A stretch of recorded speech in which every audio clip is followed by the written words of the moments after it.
سے استغفار کی کثرت کرنے کا سبق ملتا ہے۔ امام احمد بن حنبل کا ایک بڑا مشہور واقعہ ہے جس میں استغفار کی موٹیویشن ہے۔ امام احمد بن حنبل ایک شہر میں وزٹ کرنے گئے اور ڈائریکٹ مسجد پہنچے تو کافی لیٹ ہو گئے تھے۔ مسجد کا دروازہ بند ہونے کو ہی تھا۔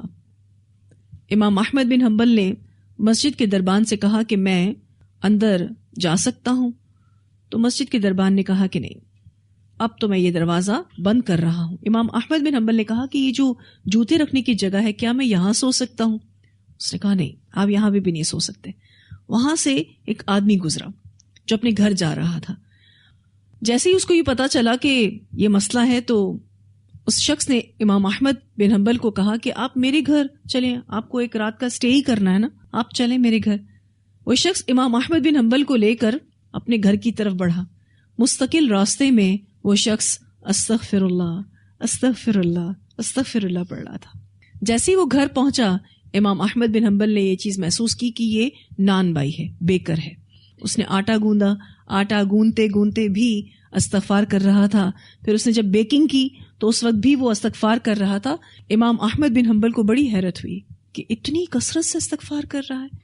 پوچھا کچھ فائدہ بھی ہوا آپ کو اتنی کثرت سے استغفار کرنے کا؟ تو اس بیکر نے کہا، اس نان بائی نے کہا کہ میری ہر خواہش اللہ نے پوری کی ہے، اس استغفار کی برکت سے میری ہر خواہش اللہ نے پوری کی ہے، بس ایک خواہش اب تک پوری نہیں ہوئی۔